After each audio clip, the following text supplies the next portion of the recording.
Hello everybody, this is Alfiya here. तो आज एक ऐसे स्टॉक के बारे में हम बात करने वाले हैं जिसका नाम आप बहुत टाइम से सुनते हुए आए होंगे, जो कि है हमारा Suzlon energy limited. Suzlon energy limited एक एनर्जी सेक्टर का स्टॉक है जिसका अगर काम देखा जाए तो काम जो है इसका बिजनेस विंड टर्बाइंस बनाना, विंड फार्म डेवलपमेंट और रिन्यूएबल एनर्जी सॉल्यूशन प्रोवाइड करने का है।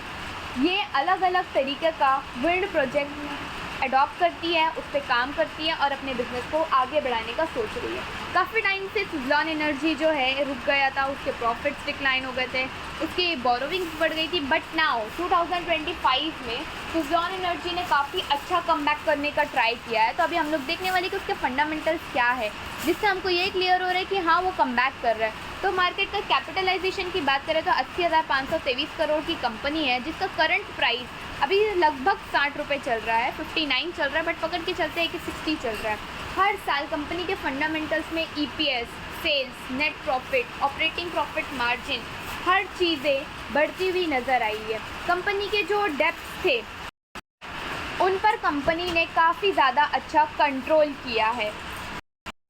जैसे कि हम 4 नवंबर को ऑलरेडी सुज़लॉन एनर्जी लिमिटेड का क्वार्टर रिजल्ट देखेंगे तो उसमें काफ़ी ज़्यादा अच्छा पॉजिटिव चीज़ें इंडिकेट किया है सुज़लॉन एनर्जी ने। और बैलेंस शीट की बात करें तो 2024 से लेकर 2025 तक में इसने रिजर्व्स की रिकवरी करी है, जो कि 3374 तक आ गई है। मतलब पहले जो है काफ़ी ज़्यादा कम थी है और अभी अच्छी खासी बढ़ गई है।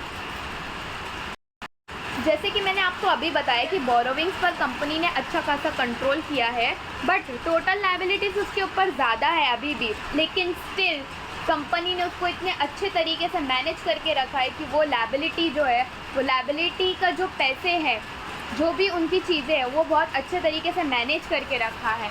बात करें फिक्स एसेट की, इन्वेस्टमेंट की और अदर एसेट, मतलब कि कंपनी के ऊपर अगर जो भी डेप्ट है, जो भी इन्वेस्टमेंट कर रहा है, जहाँ से भी उसको पैसे आ रहे हैं, तो वो उस पैसों को यूटिलाइज़ कर रहा है। जैसे कि फिक्स एसेट खरीद रहा है और इन्वेस्टमेंट कर रहा है और अलग अलग चीज़ों में अपने प्रोजेक्ट्स वगैरह में पैसों को इन्वेस्ट कर रहा है, पैसों को बढ़ाने के लिए उनको काम पर लगा रहा है। फंडामेंटल्स देखते हुए अगर हम देखें कि उसका जो है कैश फ्लो, एक पॉइंट रह गया है, तो मैं आपको बता दूं कि कैश फ्लो जो है काफ़ी ज़्यादा पॉजिटिव है। जैसे मैंने आपको पहले ही बताया कि कंपनी जो है रिजर्व्स बढ़ाई है, डेप्ट को कम किया है, मतलब कि रिजर्व्स बढ़ाकर कंपनी जो है अपने पैसों को एक्सपांशन और प्रोजेक्ट्स में लगाने वाली है।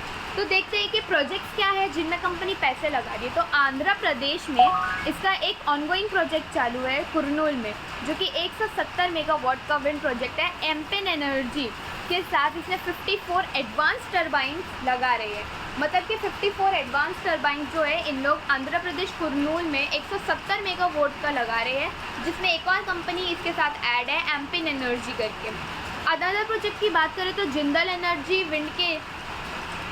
एनर्जी विंड के लिए 204 मेगावाट का लार्जेस्ट सीएनआई प्रोजेक्ट और क्यूमुलेटिव ऑर्डर 907 मेगावाट तक पहुंच गए हैं। मतलब कि अच्छा खासा, देखो इनका मेगावाट पहले छोटा था बट अभी एक बड़े मेगावाट पर पहुंच चुके हैं। जिसमें अगर हम लोग अलग प्रोजेक्ट देखते हैं तो जेलेस्ट्रा इंडिया के साथ महाराष्ट्र, मध्य प्रदेश, तमिलनाडु में 381 मेगावाट का विंड प्रोजेक्ट चालू है, जिसमें 127 टर्बाइन। ये पहला firm and dispatch renewable energy model का प्रोजेक्ट है। ये सबसे बड़ा और पहला प्रोजेक्ट है जिसमें जेलेस्ट्रा इंडिया के साथ ये सुज़लॉन एनर्जी काम करने वाला है। मल्टीपल जगह पे काम कर रहा है, महाराष्ट्र, मध्य प्रदेश, तमिलनाडु और अलग अलग जगहों पर। टाटा पावर के साथ इसका 6000 करोड़ का विंड प्रोजेक्ट आंध्र प्रदेश में डेवलप करे। आप देखोगे मल्टीपल प्रोजेक्ट्स इसके आंध्र प्रदेश में, तो आंध्र प्रदेश में जो है एनर्जी सेक्टर काफ़ी ज़्यादा काम करने वाला है, अभी ये याद रखो। अपकमिंग प्रोजेक्ट की अगर बात करें तो 2026 तक 6 गीगावाट कमीशनिंग का टारगेट है इनका, मतलब कि 2026 तक के 6 गीगावाट का कमीशनिंग इनका चालू हो जाएगा और 2027 में 7 से 8 गीगावाट का एनुअली का एक्सपांशन रेडी है इनका। और सबसे अच्छे प्रोजेक्ट्स अगर इसके अपकमिंग में बात करें जो कि स्ट्रॉन्ग ग्रोथ इंडिकेट करते हैं, Torrent Power and Juniper Green Energy के साथ भी multi megawatt wind energy order finalize हुए हैं। मतलब कि टोरेंट पावर और जूनिपर ग्रीन एनर्जी के साथ ये आने वाले सालों में इसके कुछ ऑर्डर्स अभी से तय हो चुके हैं जिन पर ये काम करने वाला है। तो ये एक लॉन्ग टर्म प्रोजेक्ट इंडिकेट करता है जिसमें टोरेंट पावर और जूनिपर ग्रीन एनर्जी सुज़लॉन के साथ मिलकर काम करने वाली है। कंपनी के टोटल ऑर्डर बुक अब 5.4 गीगावाट से ऊपर है, जो कि काफ़ी ज़्यादा स्ट्रॉन्ग और स्ट्रेंथ इंडिकेट करता है। अब हम लोग बात करते हैं कि टेक्निकल में हमको एंट्री कब लेनी है। तो मैं सबसे पहले आपको बता दूं कि अगर आप एक लॉन्ग टर्म इन्वेस्टर हैं तो यहाँ पर आपको काफ़ी ज़्यादा अच्छे पैसे बन के मिलने वाले हैं, क्योंकि आप देखोगे तो 538% का ग्रोथ इसने रिसेंटली शो किया, जो कि ऑल टाइम हाई। अभी तक किसी भी कंपनी ने इतना ज़्यादा ग्रोथ शो नहीं किया है।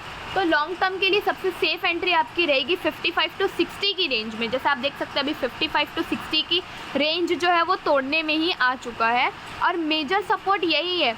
अगर 75 to 80 के ऊपर ब्रेकआउट देता है, जैसे कि मैं आपको बता दूँ यहाँ पर 75 से लेकर अगर 80 को ब्रेकआउट देता है, वो ये वाला जोन अगर हमारा तोड़ता है तो यहाँ पर एक ऑल टाइम हाई की रैली आपको देखने को मिल सकती है। और यहाँ पर जो प्रॉफिट जनरेट होगा ना, आप हैरान हो जाओगे उस प्रॉफिट को देखकर। यहाँ पर से जब ये वाला जोन तोड़ेगा, हमारा 75 to 80 का रेंज है, तो यहाँ पर मल्टी ईयर रैली बन सकती है। जैसे कि आप देखोगे रेजिस्टेंस जब भी मार्केट ब्रेक करता है तो एक बड़ा और एक अच्छा मूवमेंट देखने को मिलता है। तो यहाँ पर से मार्केट का रेजिस्टेंस ब्रेक होगा और एक खतरनाक रैली आपको मिल सकती है। एक्यूमुलेट करके ही होल्ड करो, क्योंकि मेजर सपोर्ट जोन टूटने पर एग्जिट करना सही स्ट्रैटेजी रहेगी। और अगर मैं आपको बता दूँ स्टॉप लॉस की बात करें, तो स्टॉप लॉस आपका रहना चाहिए शॉर्ट टर्म के लिए 54 to 55। तो यहाँ पर 54 to 55 को मार्क कर देते हैं। ये रहेगा आपका शॉर्ट टर्म के लिए स्टॉप लॉस। अगर आप एक लॉन्ग टर्म इन्वेस्टर है तो आपको स्टॉप लॉस की अभी फ़िलहाल के लिए ज़रूरत नहीं है, क्योंकि अभी ये रैली ही देने वाला है। और अभी जैसे कि मैंने आपको बताया कि बाइंग जोन यही हमारा 55 to 60 के बीच में। तो यहाँ पर हमारा स्टॉप लॉस रहेगा 55 का। एंड शॉर्ट टर्म इन्वेस्टर्स के लिए जो टारगेट रहेगा हमारा वो 65 to 70 रहेगा। मीन्स यहाँ पर, क्योंकि मार्केट यहाँ पर आएगा तो थोड़ा सस्टेन करेगा एंड देन वो ऊपर की तरफ एक अच्छा खासा मूवमेंट दे सकता है। तो अगर आप एक शॉर्ट टर्म इन्वेस्टर है तो आपकी एंट्री 60 से लेकर 70 तक के हो सकती है। मतलब 10 पॉइंट आप कैप्चर कर सकते हैं, 10 रुपये आराम से, अगर आप एक शेयर लेते हैं तो बता रही हूँ। और अगर आप एक लॉन्ग टर्म इन्वेस्टर है तो डेफिनेटली आपकी एंट्री बन चुकी, क्योंकि यहाँ पर जो जोन है ये बाइंग जोन था हमारा 55 to 60 की रेंज में। एंड लॉन्ग टर्म के लिए ये स्टॉक काफ़ी ज़्यादा बेस्ट रहेगा। तो आपको एक पॉइंट और क्लियर कर दूँ कि हमारा जो वीडियो है वो सिर्फ एजुकेशनल पर्पज़ के लिए है। मैं भी अभी एक बिगिनर ही हूँ, बट मेरे अकॉर्डिंग जो मुझे लगता है वो मैं आपको भी शेयर करती हूँ, ताकि आप भी इन्वेस्टमेंट करके पैसे कमा सकें। अगर आप इसमें इन्वेस्ट करना चाहते हैं तो अपने पर्सनल एडवाइज़र से पहले एडवाइस ज़रूर ले लें, क्योंकि ये वीडियो सिर्फ एजुकेशनल पर्पज़ के लिए है। अगर आपको हमारा वीडियो पसंद आया हो तो वीडियो को लाइक शेयर सब्सक्राइब करना ना भूलें। मिलते हैं अगले वीडियो में अगले एनालिसिस के साथ।